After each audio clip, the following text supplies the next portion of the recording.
So, you know, if I know that, okay, fine, so I have to go to the pharmacy, it's all on me. I have to go to the pharmacy. But now, have I got someone that's going to stay with her whilst I go to the pharmacy, or must I now strap it into the chair just to go down the road?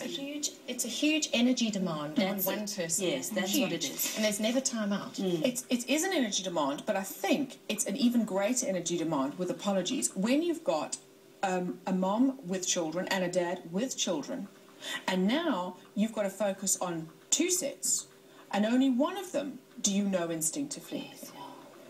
And not just that, you have a blended family, and they have attachments due to Yes, of course. divorce, perhaps. History. Okay, so there could be actually 4 parents in this relationship, not just 2.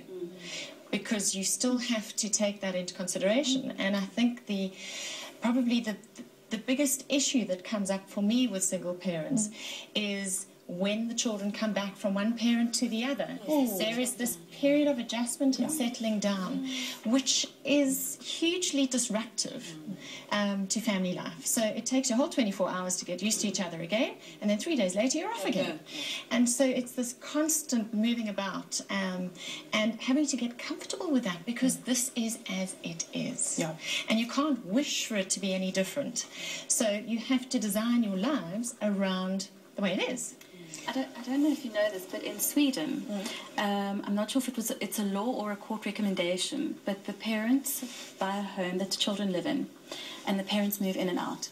So instead of the children having to make the transition from one home to another, they're obviously still making the transition from one set of parenting rules to another. But it seems to be the way that they're making it work. I really do. Because then you don't have the angst of leaving the ice cream uncle, and then realizing that you've also left your tennis shoes there. Then there's going to be a fight. It's a logistical. Absolutely. And I'm going to be in trouble because I haven't done my homework because I left it at Dad's. Lizette, are we going the same way as the US? Are we going to be a blended family society?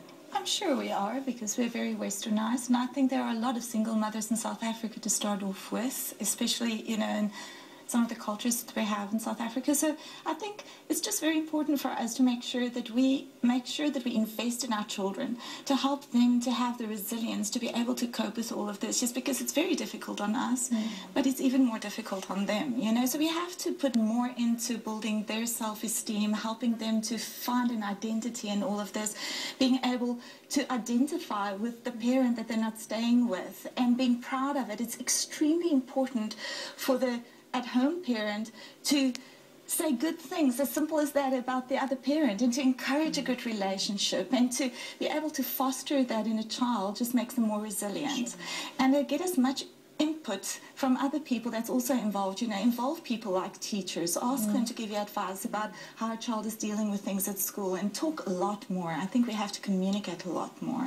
But I also think what is good is the way it's not a shameful thing anymore to be a single mother, because 20 years ago it was very shameful, and absolutely, your husband had died, you know, in some mercury. But it's becoming a choice today for many South Africans to become a mum as a single mum. It's not even a divorce. It's a choice that I want to have a child, and I don't have to have a man to have the child. Well, let's move on from single moms then and talk about dads, because now we have a lot of adoptions from gay couples, and it's not a shameful thing either anymore. This is a way of children who otherwise wouldn't have a home getting something that all children, I feel, have a right to, which is love. And it's fantastic. I mean, I know this couple who have adopted 2 kids, this gay couple, and it's just, I mean, so their life, I think, in a way, is, I look and I think, oh, you know, it's as hectic as mine. They're doing all this. At first, they're having to adjust to the fact that their kids are black, so they're having to learn all of that. then it's the fact, okay, what must we do? Do I put the stocking on the head? How? When to sleep? How? Do you know, all of that stuff. It's so amazing. But at the end of the day, they're giving these kids a home, food, education, blah, blah, all of that stuff, which they deserve, love, and all of that stuff. So it's awesome. But the other thing is then that there's these single dads who've just come out of the woodwork, which is fantastic. I'm a single dad. I met the other day a single dad of 3. You know, and at the end of the day, the divorce wasn't awful, but I mean, he chose that the kids should, you know, be parented by him. How amazing is that? Now, the beauty about it is that then, as a society, we've got to embrace that, and we've got to start writing more for them, because it's new for them. This, you know, these families where it's dads that are now taking care of the kids and whatever. It's awesome. And gay or straight, that's a new trend. It's awesome. It really is.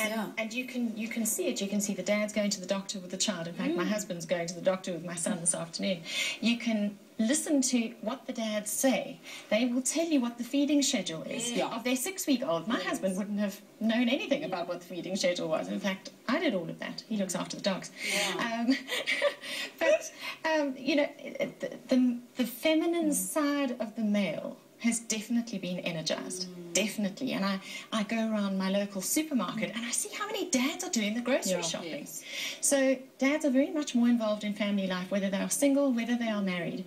And they make awesome parents if we allow them. Yes. You'd agree with that, Claire. We've talked about that before, And I don't think that men are supported enough in their role as parents, whether they're single or married. And I think that a huge issue within marriages is that very often, and I've heard lots of my girlfriends say, sometimes I think it would be easier if I was a single parent, because there's a lot of second guessing, there's a lot of, I would do it this way, you'd do it that way. But I do think you're absolutely right. If we were letting fathers be better fathers and more present, we would be probably happier family units. There you go, dads. I'd say thank you, ladies, but it looks like they're thanking you. And don't miss our blended family show on Monday the 28th of Feb. Tomorrow you can join us, 11:30. Horrible, horrible, horrible.